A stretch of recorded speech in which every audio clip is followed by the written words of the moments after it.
is going on with y'all, man? It is Black Balloon, and I'm coming back with another video. So y'all already know what's going on. Alright, y'all. I really just wanted to jump on here and sort of react to these two clips that popped up on my recommended, right? Now, this video is kind of random. Two random clips. One of them comes from the Art of Dialogue channel with Freddie P. And y'all know he was a part of the whole bad boy thing back early 2000s and stuff, right? And he was talking about Quincy Brown and Diddy. And he was talking about Quincy, which is, I'm not sure if Diddy ever adopted him, but they say he's Diddy's stepson.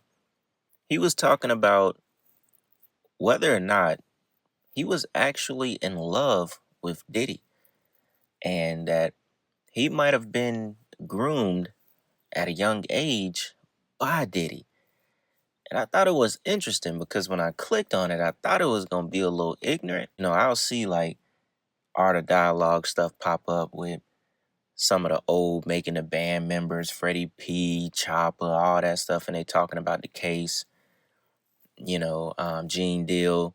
Some of the stuff I'll start listening to, I'll keep it moving. This one caught my attention. It made me want to keep listening because, he was saying some very believable stuff. And I was like, yo, I gotta react to this and bring this to the channel and see what y'all think, right? So I want to get into that clip real quick. Check it out. See what y'all think about it. I'm gonna come back, talk about it a little bit more. And after that, we basically gonna flip the switch and go into this other clip that's about 2 minutes long from, it comes from a channel I've reacted to before on my channel. And it goes a little bit into witchcraft, right? The two clips have nothing to do with each other. So mind you, it's just like a random video we doing. But with that being said, look, we're going to jump into the clip about Quincy Brown and Diddy first, all right? So with that being said, y'all, check this out. I'll be short. He came out, and he had organ failure, and he was in a coma, and he actually came out accusing Puffy of being behind that. How you feel about that, and how you feel about his son Quincy still going to the trial supporting Puffy, even after Albie Short came out accusing Puffy of putting him in a coma? Like I said, man, like I got inside information that Quincy don't really support Puffy like that, and Quincy really supporting his sisters and his brothers. I heard Quincy deep down, Quincy might not be saying. I heard Quincy deep down think Puffy did that to his mom. You know what I'm saying? I don't know if that's correct, but from the people I hear that is cool with somebody that he's very, very close to, that's what it is. It's said as if Quincy just there to support his family. The same thing. And when I seen Misa say it, I was like, oh yeah, well, it's possible. She not there for Puffy. She there to support her son. You know what I'm saying? Do Quincy got kids? Why Quincy don't have no kids? Why he talk so sweet? Why was Puffy like little boys? Why was they so close? Why is he so close like that's his boyfriend instead of his daddy? It's just a lot of weird questions there. You know what I'm saying? A boy, nah, man. He's like he's protecting, more like he protecting his abuser. That's what Quincy give me. Quincy give me somebody that's in love with their abuser. Because if that's the case, then he was a victim at some point. But yeah, I think Quincy in love with Diddy. Like, I don't know father shit. I just think he love him. He in love with him. I think, because if somebody been giving you sex since she was sucking your dick and all that shit. Like, if a woman's been sucking my dick since I was 11, 12 years old and spoiling me and nobody ever found out our secrets, I'm gonna love this woman. When she go to jail, I'll cry. Like, she's not my real mom, but I call her mom. Like, even though it's words out here that say she killed my father, killed my mom, still, it's because of love, bro. It's a different type of love. That's sex love. That's sexual. That's sexual love right there. I don't know how to describe it, but yeah. I don't know how to say it. Like, he not thinking rational. Like, he not putting his mom first. He not even considering a chance. He not paying no attention, but now he is. But it seemed like he was just in love. Like, that's the vibe I was getting from him. Like, yeah, that little boy been abused. That's the only man he know right there. He ain't got no kids, no wife, all his money, talk sweet. You can see the sweetness in him. And the boy been touched. And I think that's what his mom was trying to prevent from happening. But Puffy knew, I can get the boy. I just got to get you out of the way. So, if Puffy just say you was addicted to kids, and that's not your son, you know, so you ain't gonna have no problem with abusing somebody that's not your kid. I'll be sure is my dude. And what I mean by that is me and Al talk once a week, once any other week. And when we see each other, it seems like no matter how long it is and how long it's been, we've always had love and been cool with each other. I got a lot of respect for Al. I want to say this to you, Quincy, because I know that your mother was protecting you not only from Al, which is your father and he loved you, it was for what he would have done or Puff would have done to him. Your father ain't never been no sucker. He's a good dude. And your mother was protecting you and him from Puff. Your mother was protecting you and him from Puff. Your father was from money earning Mount Vernon. And he ain't never been no sucker, bruh. I'm not gonna lie. It's not really something I've ever thought about, but the rabbit hole goes so deep from Al B. Sure to P. Diddy to Kim Porter to Quincy Brown. That's his real last name. And, Al B. Sure recently came out and, he basically said it again that he knows or he thinks Diddy had something to do with him going into a coma. I forget exactly what happened, but he blames it on Diddy. Of course, he blames the death of Kim Porter on Diddy because she died from, a sudden pneumonia that a lot of people just out of nowhere in the industry have caught and died from. I remember when we did that video and that security guard that's gotten pretty famous now, the celebrity security guard, Big Homie CC, he said that he had pneumonia like 3 or 4 times from, I think, being poisoned. And he was talking about it in relation to Diddy because people around Diddy, were catching pneumonia and dying. But the rabbit hole in that family or, whatever, it goes very deep.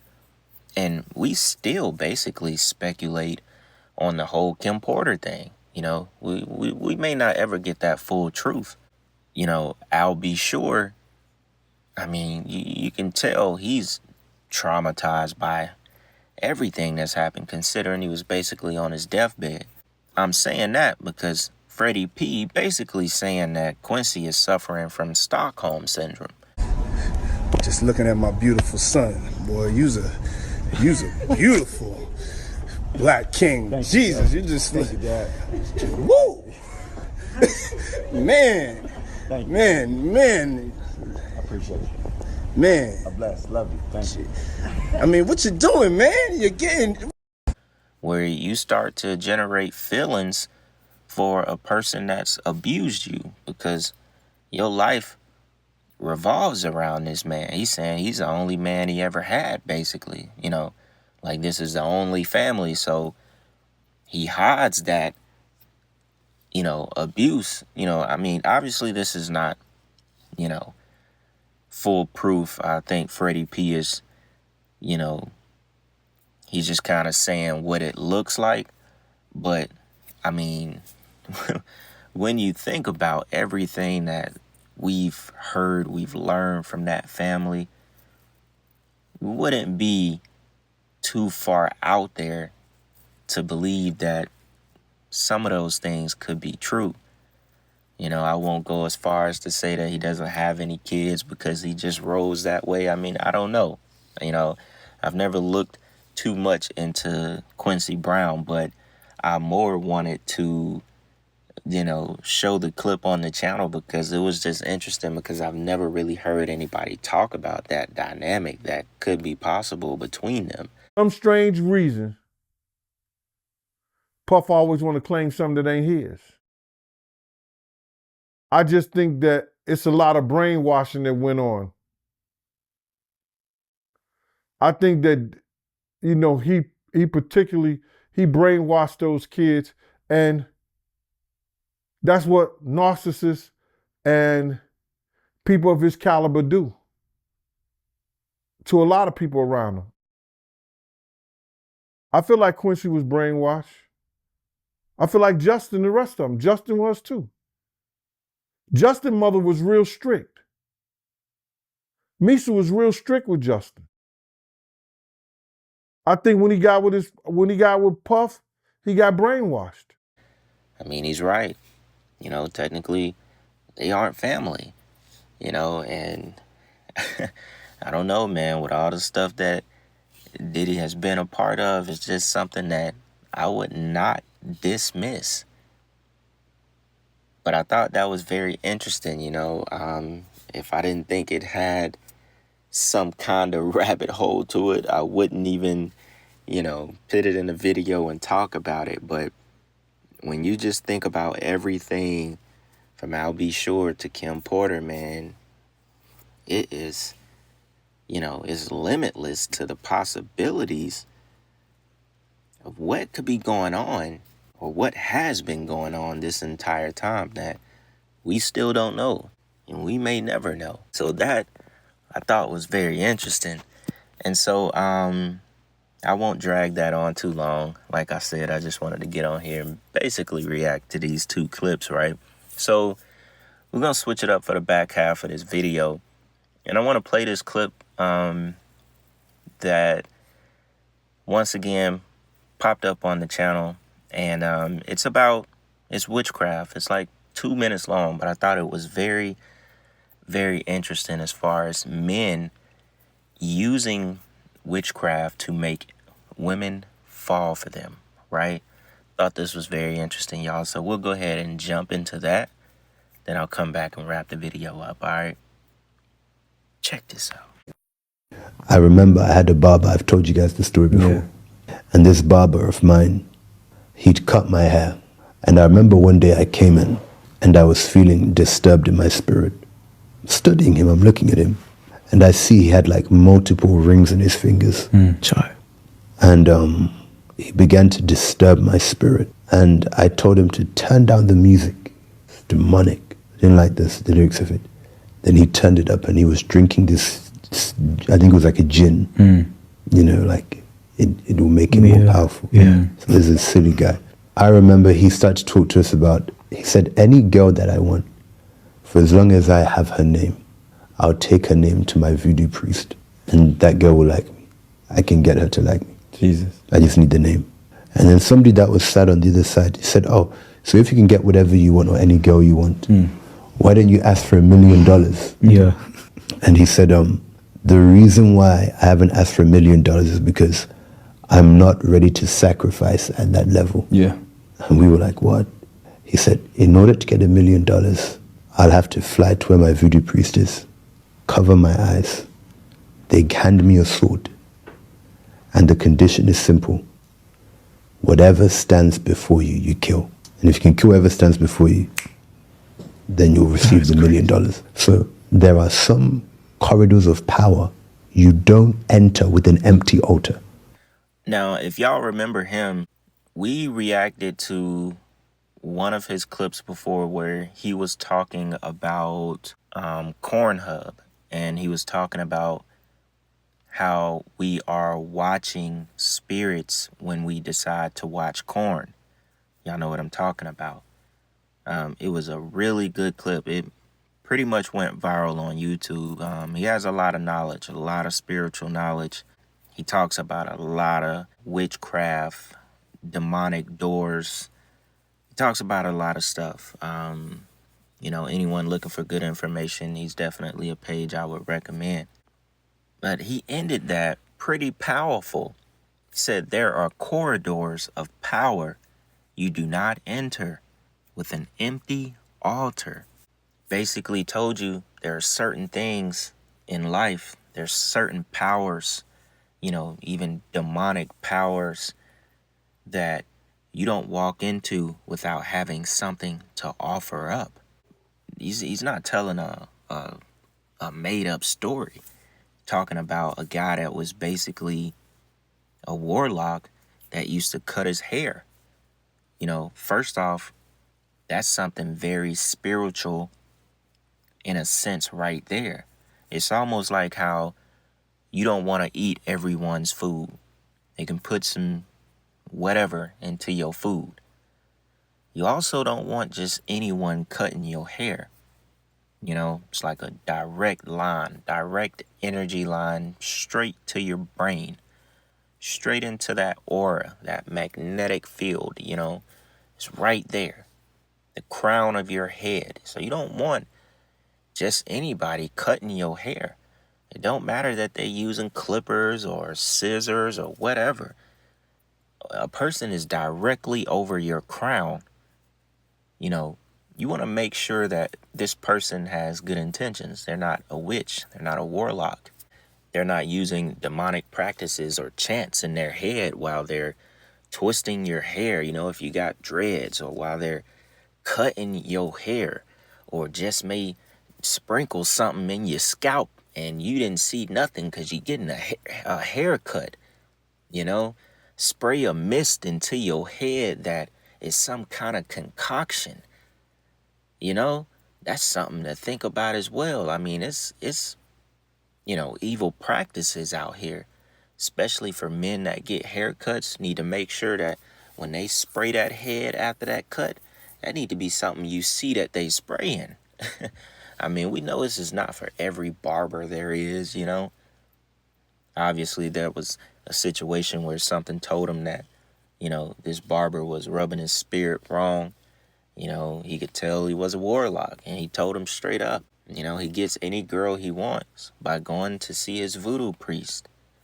You know, casting a spell on these women, doing witchcraft on women. It makes a lot of sense, because it's not, obviously, it's not just women who are witches and using pictures of men and using certain things off of a man's body or putting spells on a man to win him over. It's definitely men.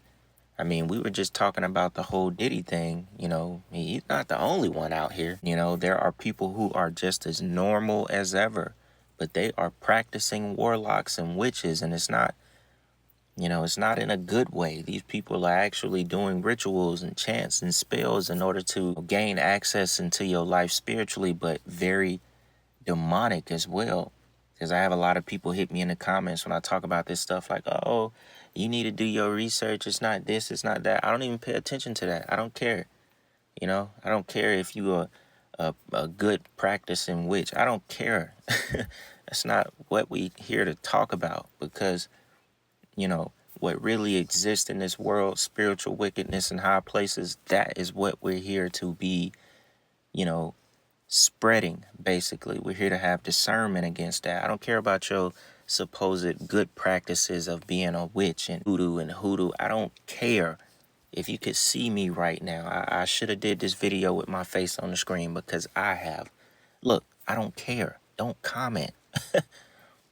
We're not here to talk about that, because what's really going on and how wicked some people can be, that's the stuff that we need to be aware of. And there are simple practices out there, simple things like going to go get a haircut, going to a little function where somebody already made the food, it's already prepared. You just never know what you're walking into. You never know what you're eating. You never know what you just put in the portal of your mouth. Those are the things that people need to be reminded of. So I was happy I saw that clip because it made a lot of sense to just something people would think is so normal, like getting a haircut. You know, and I know a lot of y'all will agree with this. And it made me think about it, you know, to be more watchful of someone who you think is just cool. And obviously there's levels to everything, because he said the guy is willing to go. You have to think about this, right? Just to go ahead and end this video off. The guy was willing to go to a voodoo priest to basically put spells on women so they fall in love or they like them that desperate. But he wasn't willing to go to his voodoo priest for $1 million because he don't want to kill nobody. He don't want to sacrifice anything. But he's willing to demonically, you know, if that's a word, put a spell on a woman so she likes him. Think about that. Think about it. You don't want to ask for $1 million. You're not ready to sacrifice like that. Really, you just got 1 foot in. You know, you willing to throw a little spell, a little ritual on somebody, but you're really not ready to do, you know, what it really takes to worship that deity, worship that demon. You know, really fulfill that desire that you seek. I find that to be real interesting, man. Somebody is willing to, you know, basically torment a person's soul in a sense, but you don't really want to torment your own. But, you know, I mean, look at who we dealing with to begin with. Someone who's willing to even go halfway and request spells from a voodoo priest. But yeah, man, we'll go ahead and wrap this video up, man. Like I said, I just wanted to get on here and react, talk about both of those clips. I probably will do more of these in the future to kind of like knock out different topics without having to just do an entire video on one thing and stretch it, so on and so on, right? Just another way to get more content, talk about things that, you know, I know people might be interested in, man. So with that being said, y'all, I'll go ahead and end this video right here. We got another video dropping tomorrow, so y'all stay tuned, man. And with that being said, it's Black Balloon, and I'm gonna see y'all soon. I'm out.